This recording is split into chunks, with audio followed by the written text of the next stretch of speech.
Hello, everyone. Mackie here, and welcome back to the mid-season madness for the 2026 MSI tournament. And my goodness gracious, what a day! What a day to kick off the bracket stage, and there was so much stuff.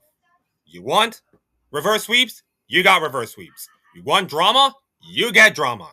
You get all the things you wanted from a first day tournament and then some. And yeah, I have to say it was an absolute wild ride, man. It was a wild day, to be honest. Going to socials and reactions and all kind of stuff. It's been amazing. But unfortunately, we had to get to the sad part about this is that this is another 3-0 series. Hot Life Esports just clean sweep teams who could eat whales. Although you can say that game two was more of a happy game in and more of Pun trying to carry his team to victory on the Volley Bear in game two, but even then it wasn't even enough. And then of course, game three was kind of like clean sweep, nothing to see here. 3-0, easy pickings. Zeka on the Cassiopeia 5-0-3 with a perfect KDA, 67 kill participation, and 27.8k damage. The light on the Camille support. Yes, Camille support is actually a thing and it's actually looking cool right now. 7-5-13, 4 KDAs, 91 kill participation, and 18.2k damage. And then Zeus on the Dr. Mundo. Keep this in mind, this is his very first Dr. Mundo game he played ever. Not an MSI, ever. And he went 4-1-7 with 11 KDAs, 61 kill participation, and 18.1k damage. My 3 stars of the entire game was Zeka, 22-13, 16.5 KDA, 63 kill participation percentage, and 81k damage. Zeus, 6-7, 20 assists, 3.7 KDA, 50% kill participation at 62.2k damage. And the Light 7-7, 34, 5.9 KDA, 79 kill participation, and 29k damage. And then Dyer was absolutely awful in that series. He was god awful, of course. 6, 15, and 11, 1.1 KDA, 57 kill participation, and 44k damage. I do not even need to talk about how this series went. It was it was kind of feels like this is what expected, like highly touted class team dominated the Team Secret Wells team, and other than game two was a little happy gaming. It was not even close. Now you really think going into the G2 top esports, we will all think to ourselves, man, we have gone through like, I don't know what, 6 sweeps in a row, and we have gone like 9 sweeps from the back end of the regular season. Can we just have for once a series that we need to talk about, discuss, and just analyze and just do all the kind of stuff? And the League of Legends gods smile on you and just say, yes, you're gonna get a series. But I'm not gonna tell you how we got to that series.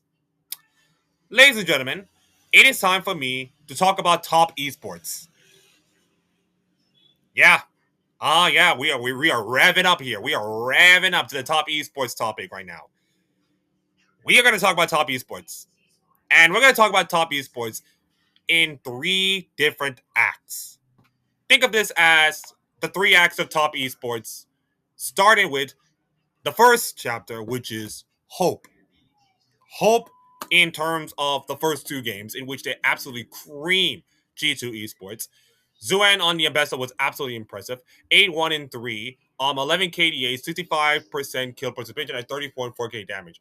This, I mean, listen, they tried the Braum, Skewmon kind of combo, Rumble on the Broken Blade. It did not even work. None of the combos even worked. Caps was just, you know, a disappearing act, let's be honest. Not in a LeBlanc way, but pretty much disappearing act. And yeah, it did not even work. It did not even work for G2, and game 1 goes to top esports in a dominant fashion. Game 2 was pretty much close to the same thing, but again, it wasn't even close. Tian on the Jarvan was absolutely smurfing on that pick. He went 8-2-16 for 12 KDA, 89 kill participation at 18.7k damage. And he was everywhere. I mean, Cream, Aurora was pretty good. Zoan, Renekton was decent. Feng Wei with 17 assists and some incredible pop blossoms, of course. Dominated in that getting picks, getting huge CCs, of course, with the team. G2 did not have an answer. And coming into game three, at that time, at game three, many people, including analysts and the people who are watching this earlier in the morning and pretty much late at night, if you're a sicko, of course, not like me, I need some sleep sometimes, must be thinking to yourselves, well, another sweep in the books. It's going to happen, another sweep. And yeah, it's going to be like Top East was going to sweep aside G2. It'll be nothing burger. And probably going to put our hands up and just say, what you're going to do, it is what it is. I was thinking to myself, can G2 at least win to give us a series, to give us some kind of hope?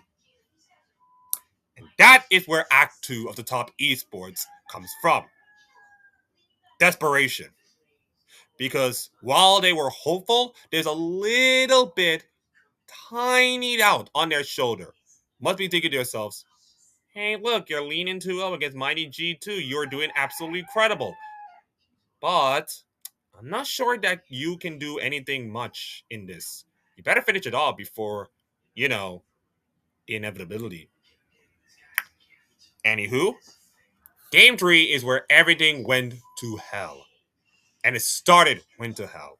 And I'm going to break down the most key persons. First of all, Caps on the pentakill with Syndra. 12, 2, and 11.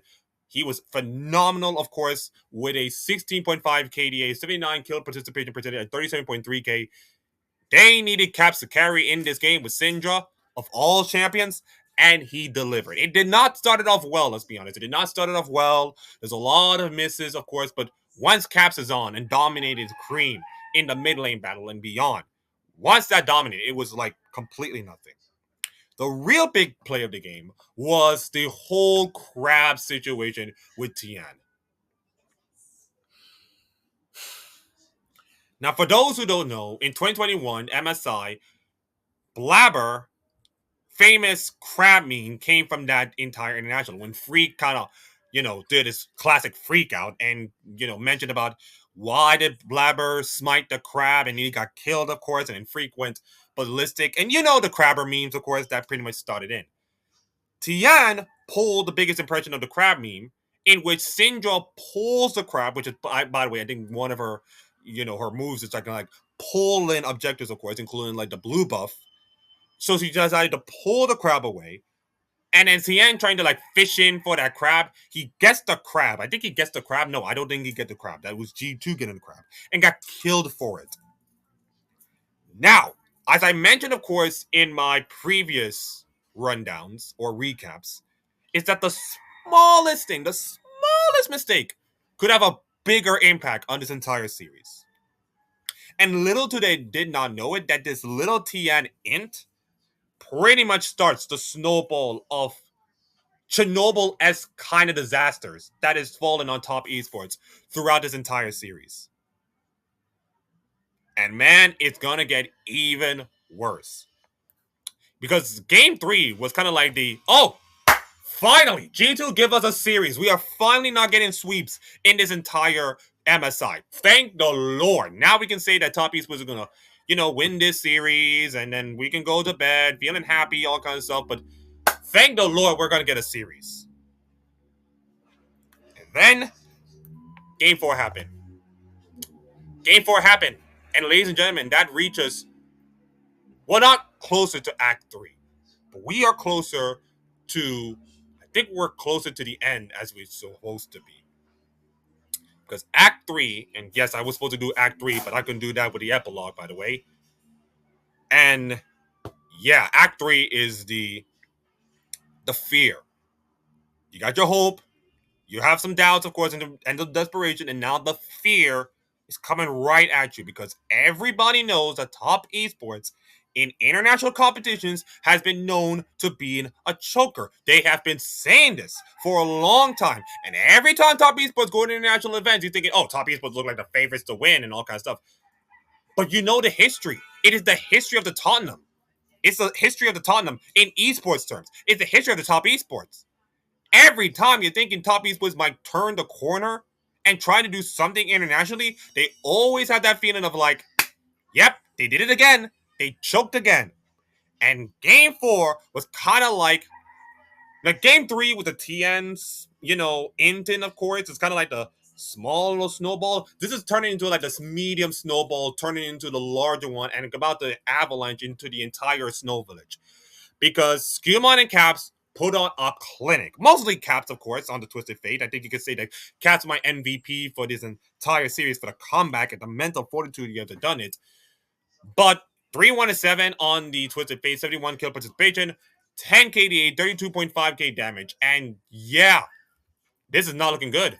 And if you look at the rest of the team, Tian did, of course, fine. The Zoan, Tristana, like, what? What? Zoan, Tristana. I don't even get it. I just don't even get it. And you can say that Jackie Love did fine. Cream did most of the work, of course. He did most of the work, of course. But it wasn't even enough. It wasn't even enough for Top Esports to win. And then after game four, everybody in the community, including Nightmare, who by the way does his co-streams with Sam, and all the people thinking to themselves, yep, G2's gonna win this series.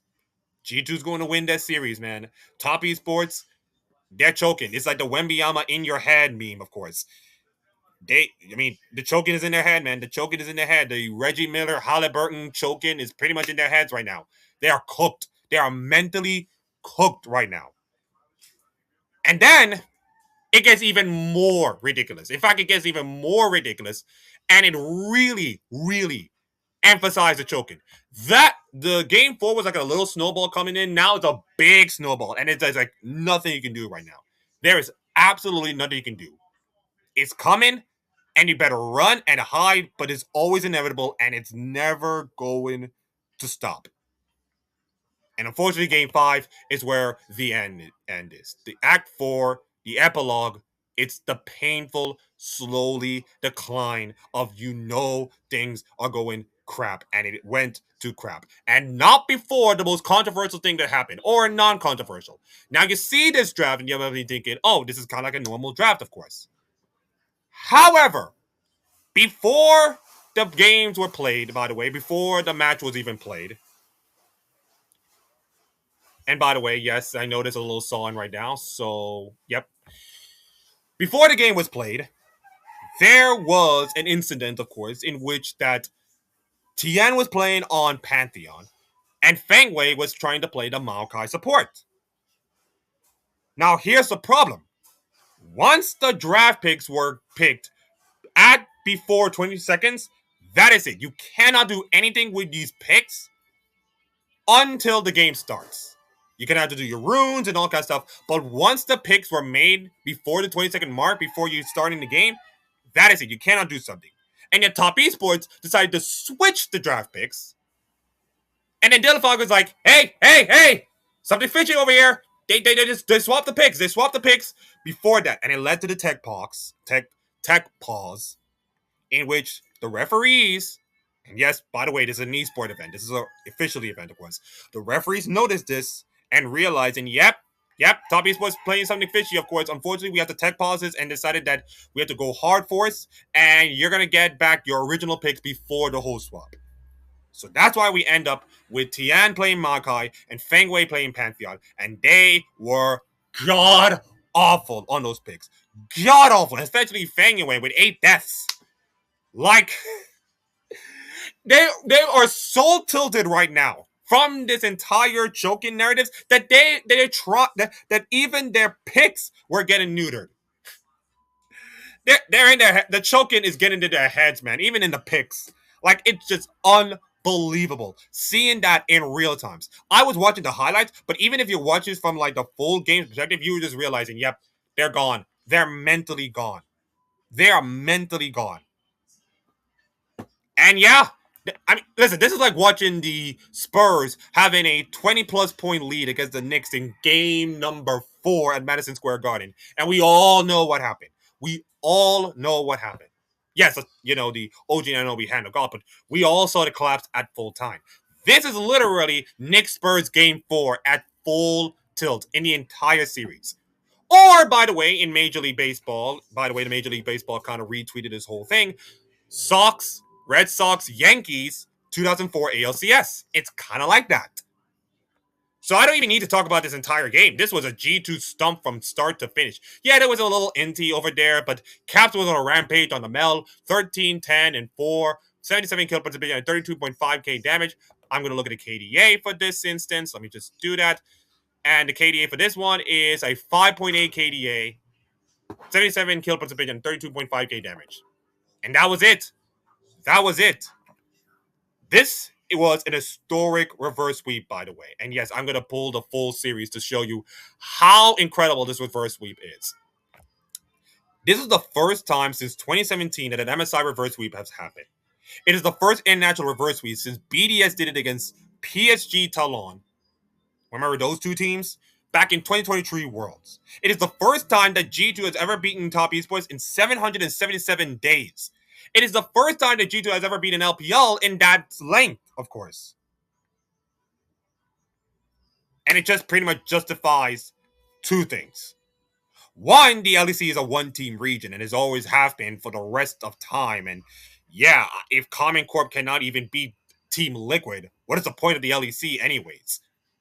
So it is what it is. The second and most important thing is that top esports are forever chokers. They are forever chokers. It doesn't matter how many players you put in the organization. It doesn't matter how much experience you have with your TNs and your Jackie Loves and your Creams of the world. The choke is still there. The choke is still there. And that's what happens when you have inexperienced rookies, of course, but also the lack of mental. And shout out to G2. They were locked in after that game 3 performance. And I mean, after game 2, but they were never in doubt. I was thinking to myself, okay, G2 might get this series, but once G2 won the first game and all the intent from top esports and not good performances, you know that G2's mental, their experience, their brilliant play, and also Caps being Caps as per usual, is going to carry them there. And Hans Sama was solid as a rock as usual. Broken Blade did fine. Skumon was Skumon, brilliant and aggressive, especially the Poppy, of course. The Poppy jungle was absolutely brilliant, by the way, on G2's part. Yeah, it was a mentally brilliant game by G2. To which I said, bravo. I said that G2 will win this series, but not in the way it's supposed to be. That's the funny thing. I had the scoreline right, but not in the way it's supposed to meant. But it is what it is, I guess. And now for top esports, they get to fester in the lower bracket, and now they have to realize, yep, they're cooked. Unless top esports can do something miraculous and do something around it, I just don't feel like it. Because even if you do get through Team Secret Wales, you still have to face off against either T1 or BLG. And I don't feel good about any of their chances. Consider the mental state that top esports are right now, losing the series. I mean, this is the same G2 that kind of broke MCoy, and we all know how that happened. So they might broken top esports mental, but then again, top esports mental has already been broken. I mean, look what happened the last few years: 2022 Worlds, 2023, 2024 against G2, 2023. You can say that it's just been like top esports mental is just so fragile to the point of like the smallest little bit of doubt you give it to them, and it just broke them. It just literally broke them. And by the way, I unfortunately Top Esports decided to have a new logo for their team after that series. They decided to get rid of the shield. By the way, the shield has been pretty cool. It's pretty cool, but unfortunately, they have to replace this logo with this. Yeah, this is, by the way, the Top Esports new logo. It has been created and redesigned by so many people. They've realized that it's not pleasing aesthetic and decided to bring up this. You know, it's the new logo, by the way. It's gonna be wearing patches and shirts and pretty much gonna be marketed for some other people. So yeah, that's gonna be the new logo, everybody. So yeah, so G2 Esports somehow, some way win this series against the mighty LPL, which is really cool. That is the good news for all you European fans. The bad news is you have to face Honor Life Esports. And I don't know, man. Honor Life Esports, after we saw from the Team Secret Well series, just feels like, ooh, yeah. They're scary, and they are an LPL team that can also dominate, of course, like an LCK team. So that's scary. And the winner of this series will also go to top 3. Guaranteed top 3, of course. So yeah, that is some interesting stuff, man. Kudos to G2. Kudos for their mental. Kudos to Dylan Falco and their coaching staff. And even Perks, by the way. Perks, by the way, joined the join the staff, of course, maybe for coaching, of course. But he and Caps have a little reunion, of course, which is really cool. Still have the 2019 G2S kind of vibes, which is cool. And yeah, that's pretty much it. However, this is not the end of the entire recap. No, no, no, no, no, no, Akeem. The game and the series itself give us drama, but boy, oh boy, oh, we got more drama. We got more drama, ladies and gentlemen, and I decided to analyze the drama with a little TikTok video, by the way. So enjoy this little skit, by the way, or this little video. I will explain the drama, but I will let somebody else do the drama for me.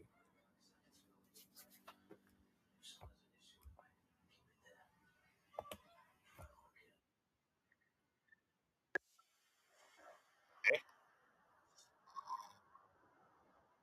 I can hear the music, but I can't see. I can't see. Oh, okay, yeah. Um, yeah. I was going to. Man, I downloaded this video and I thought it was okay. We're not gonna show the video, but nope, it did not show the video. God damn it. Okay, wait. Hold up. Let me just pause.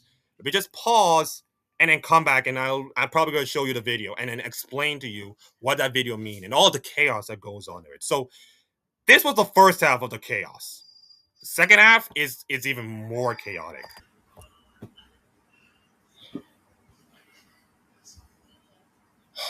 Okay. All right, let me just give me a couple of seconds to regroup myself and just saying the bad news is I cannot upload a video, of course. The video is not even a good quality. But the good news is I found the person who uploaded it. Meet Faith Time, everybody. She's an esports, or I should say the League of Legends content creator who has a TikTok account. And if you want, these are the accounts, her YouTube page, her IG, and I will link the description below, of course, to follow her on TikTok. And by the way, she kind of likes one of my comments. And the comment, of course, that there's a lot to unpack here. And this, by the way, is a video that I mentioned, by the way. So I want you to sit back and just watch this chaos, of course. So let me see. Yep.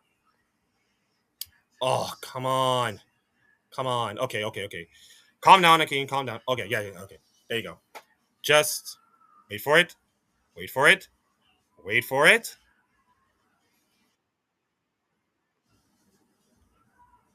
Okay. It's gonna come up. It's okay, guys. It's gonna come up. It's gonna come up. Frame rate is gonna go a little slow.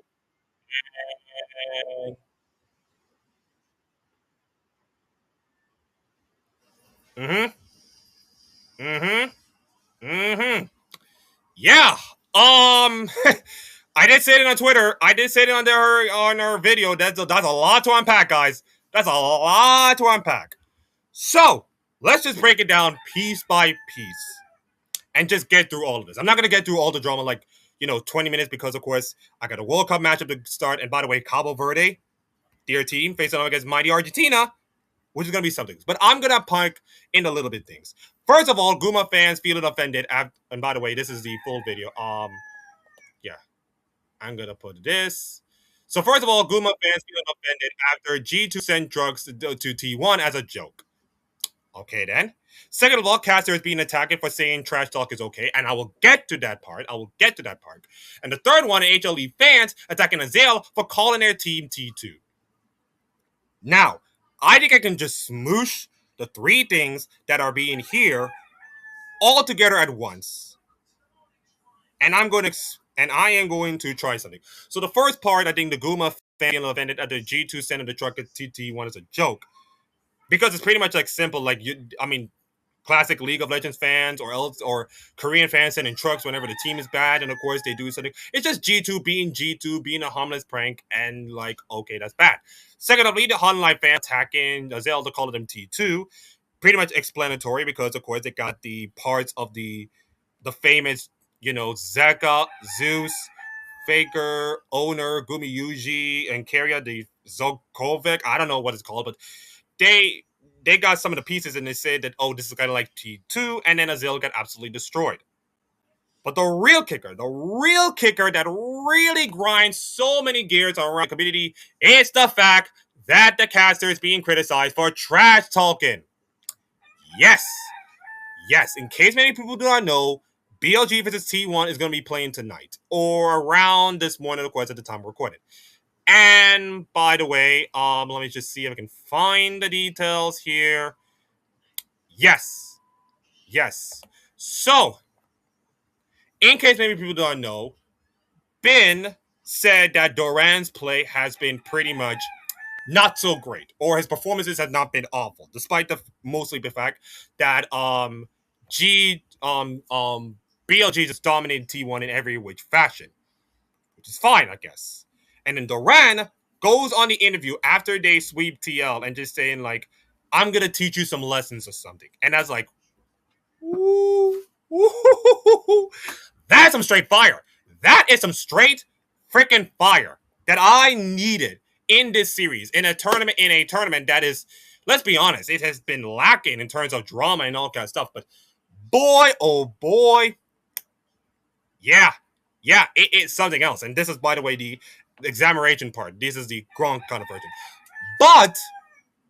But some fans kind of feel like, ooh, we don't like it, and this is where my gripe comes in. And by the way, this is from Yuri, of course. It's some kind of Chinese translation, which I cannot, of course. And then he said, which is kind of like a pretty dog spec, which you call him a noob. That pisses off, and of course, of course, a lot of people.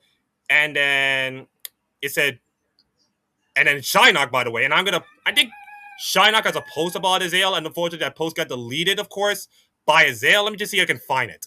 Let me see if I can find the post by Azale. Because I think Azale said something that really pisses off. Yes, there it is. This is the Azale post, ladies and gentlemen.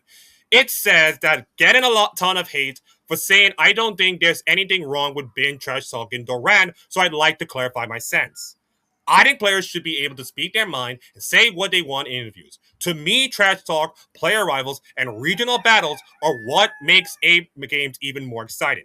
Every time players get hate for trash talk or get an overwhelming negative response, it simply encourages them to not take stances on anything and give generic answers to avoid any controversy.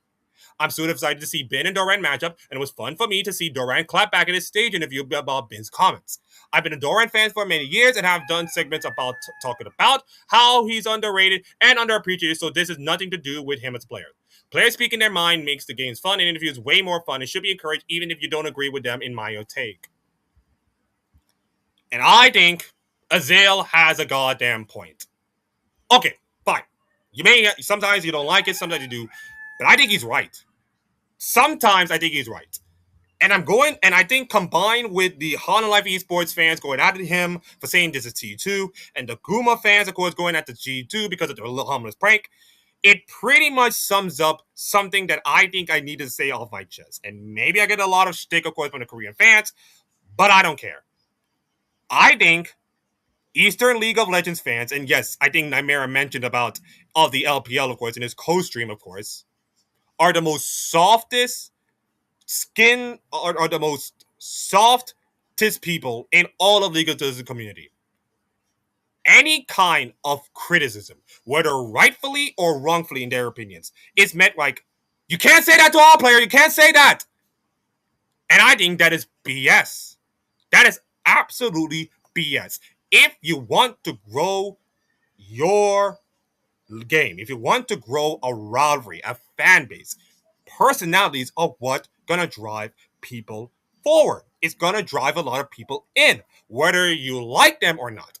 Ben has a tendency for, talking all that trash and doing all that personalities, but I like Ben because not only he's a great player, but he's also a great personality to follow. He can be a little craphead sometimes, but that's what makes Ben so cool. And unfortunately, the way that let's just say the people in Korea, let's just say the people in Korea as an example, are taking this way, way too much for my liking. And I think Azale pretty much said it best. It's that every time a player is get hated for trash talking, get overwhelming negative, it simply encourages them to not take stances and give generic answers to any conversations, controversies. And I think this is probably the reason why the LCK trash dogs are not as spicy. It's cool, but not as spicy as you can say, like what the FaZe Clan Vegas guy said about when he take down the Gentlemates, of course, and he's saying that he owns land and all kinds of stuff in Call of Duty. That was cool. That was actually cool. And here is another part that pretty much separates League of Legends from everything else. So, in case maybe people do not know, there's a IGL leader called Apex who played for the greatest team in all of CS2 named Vitality, and they were in the Austin Major Finals. They were in the Austin Major Finals against. They were in the Austin Major Finals. Wait, okay, let me just see. Um, Austin Major CS2. Okay, let me just see if I can find it. I can find it. Okay. So, in case maybe people do not know, there was a guy named Apex. I wonder if I can find the clip. Let me just see if I can find the clip. Let me just see if I can find the clip. But in case maybe people do not know, Austin Major Apex. Okay. Okay. I think I know. I think I know what the clip is. I think everybody knows what the clip is. So let me just find it. I'm gonna find the clip. Well, I can't find it. Okay, let me just try this again. Let me just try this again. Calm down, again. Let me just try this again. I think I can find it. I think I can find it. So, in case maybe people don't know, and I'm gonna give you the detail before I'm gonna find the video, it's that in the Blast Major Finals in Austin, Texas, by the way, is in Austin, Texas, a CS2 event, major final in Austin, and Vitality faced off against Mongols. And before Apex come out, and before the team Vitality come out, Apex hold up his phone and just screenshot the entire fan base, of course, while he put up a middle finger. Let me just see if I can find the clip. I think everybody knows where that clip comes from. I think everybody knows where that clip comes from. Where is it? Where is it, by the way? Where is it? I hope they don't take it down. I hope they didn't take it down. But I'm gonna use that as a counterpoint. I think I'm gonna use that as a counterpoint to what I'm saying about the difference between League of Legends and CS:GO in terms of different how the fandom and all kinds of stuff. Let's just see. Yeah, there it is. There it is, ladies and gentlemen. Yep, this is the clip I want to show. I'm not going to show you the whole clip, but this is what I'm talking about. This is what I'm talking about. And am I going to take down? But who cares? I'm going to prove a point. Yes, you can see the hate. You can see the bend. Look at Apex. Look at Apex. Yeah. See, see, that is the thing. Apex is one of the most dominant IGL levels ever, with a personality that is pretty much fiery and passionate and all kinds of stuff. And yet, and yet, people love him, to hate on him, to boo on him. And then you know Apex do? He just flipped the middle finger, of course. He doesn't care. And guess what? They went on to dominate and win the major, and become one of the most dominant teams ever. But the point is that, you know, the difference between the West and the East, and I think there's probably a difference, is that we Western fans can criticize and do everything like that and just feel like, oh yeah, we can do something, but we never gone through hate and hate mail. It's still there. It's still there, but not to this extent. And by the way, there's a small little bit of pop culture. By the way, there's a small little bit of pop culture. There's a little bit of pop culture. Now I'm gonna do a little bit of pop culture, by the way, in case many people don't know, that is pretty much related to this entire point. Now, for anybody who don't know, hold up, wait a minute, okay, woo, okay, yeah, this is also the same thing. When Korea, by the way, lost their chances to go through to the knockout stage of the World Cup, you know what happened? The Korean fans, they banging jaws and saying Hong Myung Byeon out and hurling insults. And the backlash, of course, like, Korea with all these good players and all kinds of star players, did not stop. Did not stop. And that makes them so mad that I think I heard a rumor that one of the coaches decided to go to America because of the backlash. Because of all the backlash. And by the way, as well, and there we go. Of course, he said that he decided to flee to America because he avoided the Korean backlash, of course, with the fans for his own safety. I mean, the guy has a family and his wife, for God's sakes. And also this, when K-pop Demon Hunters was awarded in the Oscars for winning Best Animation and Best Original Song, which, by the way, I watched that movie. It's kind of like a 4 out of 5 movie, of course, with all the cultural subtypes and all the songs. I was thinking to do one of those girly movies, of course, that we're watching, but I think it's not bad. It's pretty much not bad. I recommend you guys watch it, but not only that. When they were there, they were giving a speech, as per usual, at the Oscars, and then decided that, time's up, you cannot do the speech anymore, we have to move on, and you know what happens? Korean fans were pissed off. They pissed off because of that. Because of like the shortage amount of time for a walk-off. And I will tell you something. I think this and that, and coupled with the Doran and Bin situation, just tells me something that I think Koreans are just way too soft and way too hostile to their persons, to their families, to their players. And it's just not right. It is. I mean, I get it. It's the culture, it's the nature, it's the way they have operated, of course, in their own mind. And by the way, it's like, it is what it is. But even then, this is just too much. This is just too much. We need personalities. League of Legends and esports is derived on personalities. Without them, we are all going to be like generic robots. Which, by the way, I don't like robots at all. I do not like robots taking over the world. And that's just bad. Really bad. And I've seen the comments, by the way.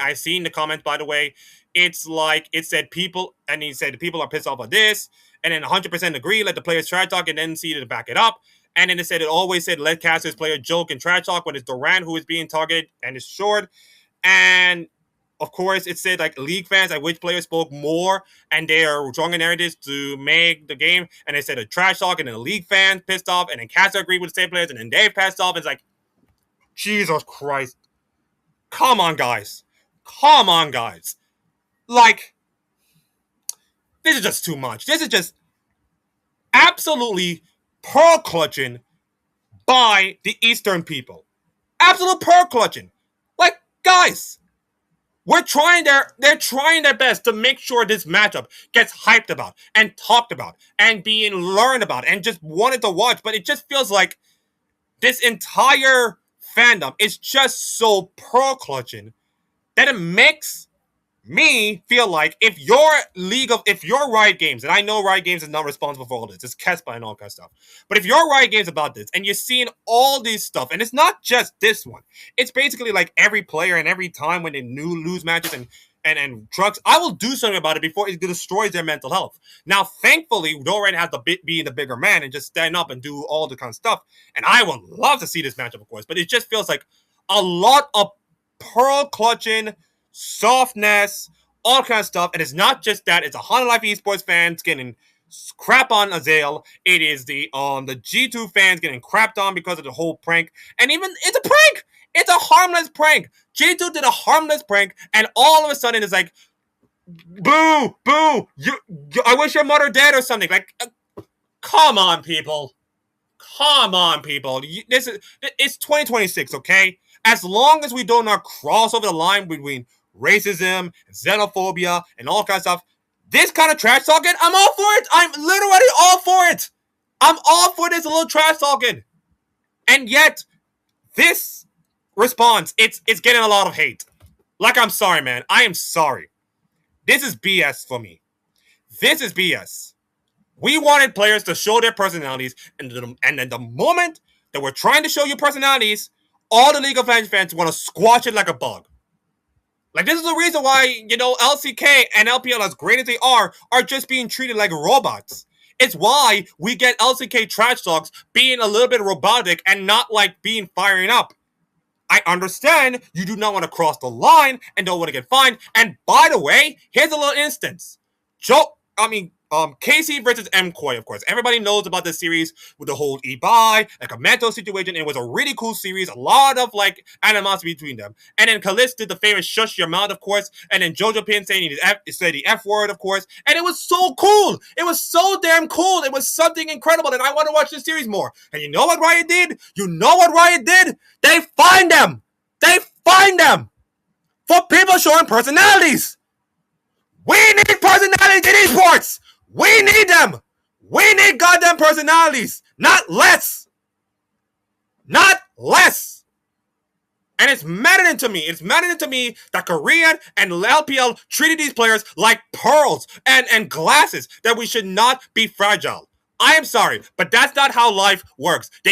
Sometimes you need to be hurt, you need to be a little bit painful, but you have to learn your life lessons. Look at Caitlin Clark right now. Look at Caitlin Clark trying to address all the media because of the harassment and all that kind of stuff to Alyssa Thomas after the horrible flagrant foul and all the hoopla that goes on right now. But it does create personalities between them. I don't like the whole thing with the Alyssa Thomas and Caitlin Clark thing, but it does create eyeballs to so many people, rightfully or wrongfully, to give us something to watch. That, my friends, is going to get you butts in your seats. This right here is going to drive a lot of people out of here.